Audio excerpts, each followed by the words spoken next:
Assalamualaikum warahmatullahi wabarakatuh. Bersama kembali dalam Kopi dan Stetoskop. Saya hos Zaim Samsuri. InsyaAllah kita bawakan isu-isu kesihatan semasa. Dan hari ini episod yang keempat, kita bawakan satu topik bersesuaian dengan bulan Ramadan, iaitu rokok vape di bulan puasa. Bersama saya pada pagi ini ialah Dr. Amirul Juraimi daripada Pegawai Perubatan di Unit Penyakit Tidak Berjangkit Jabatan Kesihatan Negeri Kelantan. Selamat datang hari ini. Ya, Zaim. Sihat ya. Dr. Zaim, terima kasih jemput hari ini. Jadi kita hari ini berbicara sebab di bawah ini saya difahamkan bawah Jabatan Kesihatan Negeri Kelantan, Unit Penyakit Tidak Berjangkit ni ada yang menguruskan tentang ketagihan, rokok dan sebagainya. Betul. Saya rasa orang yang tepat kita jumpa pada pagi ni. Boleh. Nanti mungkin ceritakan sikit latar belakang.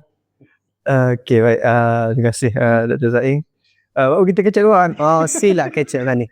Sebab biasa audiens luar. Kita kena tukar itu ya. Kita tukar reset setting pada Kelantan dah. Okey. Baik. Nama saya Dr. Muhammad Amirul Juraimi bin Azhar, Pegawai Perubatan di Unit NCD, Penyakit Tidak Berjangkit, Jabatan Kesihatan Negeri Kelantan. Ya, betul. Di bawah kata unit penyakit tidak berjangkit ni, antara tugas dia adalah menguruskan ketagihan. Ketagihan bahan-bahan terlarang, bahan-bahan antaranya rokok, vape, lain-lain lah, ketum, dadah semua. Kita menjadi satu tanggungjawab lah, kita ambil tanggungjawab ni sebab kita nak memastikan sebenarnya generasi masyarakat kita ni, terutama anak muda, remaja di Kelantan khususnya, supaya tidak terjebak lah dengan gejala-gejala tidak sihat seperti rokok dan vape ni. Kalau Dr. Amirul boleh cerita lah, hari ni saya rasa budak-budak muda tak ada dah hak rokok tu jarang saya tengok. Tapi vape yang ada. Nak tahu apa panggil dia ramai ke sekarang ni? Sebab kalau tengok rokok tu macam dah berjaya lah apa panggil KKM punya panggil pencapaian dapat kurangkan rokok. Tapi vape pun ramai pula tengok nampak digantung, ditukar masing-masing. Baik, dia gini Dr. Zaim. Asalnya sebelum ni kita cuma berperai dengan rokok sahaja. Okey. Masa tu vape tak ada lagi lah. Kira tak masuk dalam pasaran lagi. Orang tak kenal pun vape tu apa. Jadi rokok ni kita buat kempen anti rokok, jangan hisap rokok, berhenti merokok. Kalau ikut ke statistik lah ni, di Malaysia dan juga di Kelantan ni, jumlah perokok tu semakin menurun. Alhamdulillah lah. Rokok biasa lah. Rokok biasa, perokok kita panggil sebagai rokok konvensional. Rokok hok kena cucah api tu. Tu. Perokok tu bilangan mereka semakin menurun.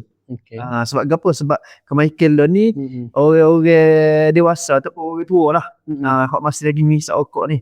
Lepas tu ada hok kata hok dah meninggal. Jadi tak ada lah. Jadi bilangan itu semakin menurun. Tetapi apa yang membimbangkan kita pada hari ini adalah bilangan penghisap vape makin meningkat. Kita tengok comel dah, kalau tengok graf rokok tu turun gitu. Tapi bila kita tengok vape ni naik. Dan terutamanya sangat-sangat membimbangkan dalam kalangan remaja. Tak kira lelaki, tak kira perempuan. Perempuan pun ada. Sebab apa? Sebab vape ni dia rokok. Rokok ni dia berbau ke apa semua. Rokok vape ni dia wangi. Bau dia sedap, bau buah. Jadi dia menjadi satu alat sosial. Ketika di kedai makan, ketika di perjumpaan, kata lepak-lepak healing-healing, bawa vape.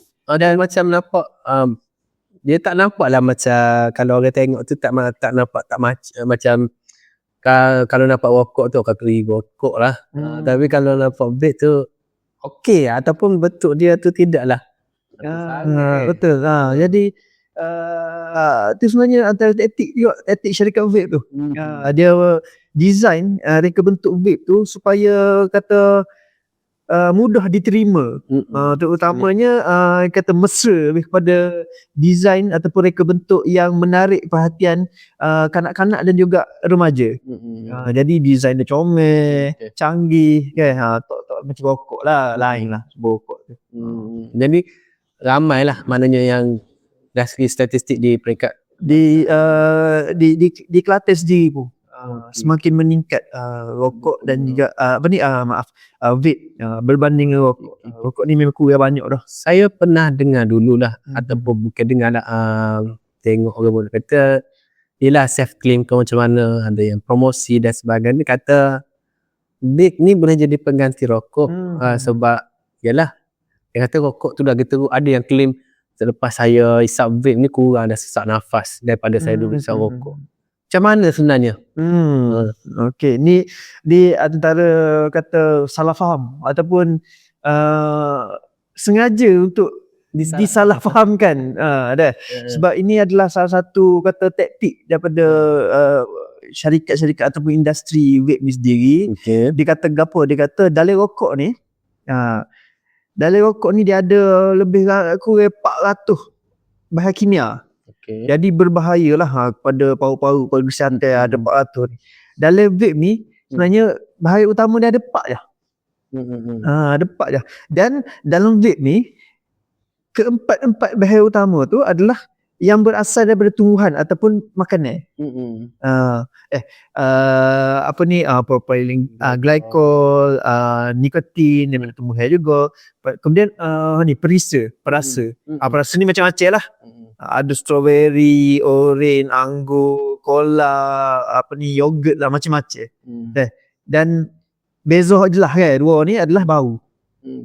Bau rokok lain. Memang bau kita kenal ni rokok ni. Tapi vape ni bau dia lain. Bau dia dan kebanyakan dia lebih kepada perisa makanan lah, seperti buah-buahan. Jadi bau tu bau kata sedap.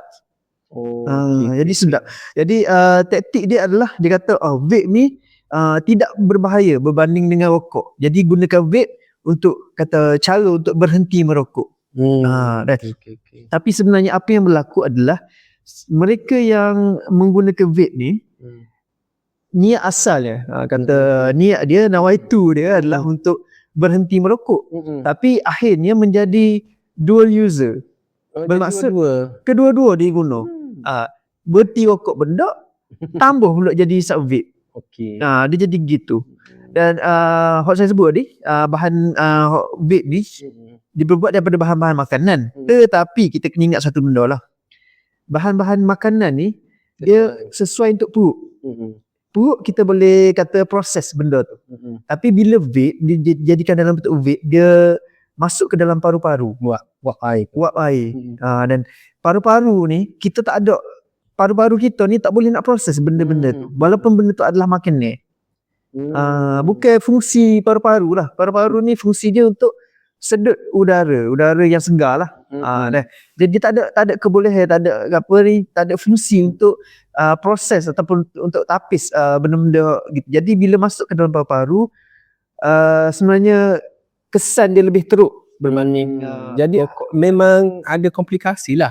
Maknanya ada dah orang sakit disebabkan vape ni. Vape ni ialah satu benda baru.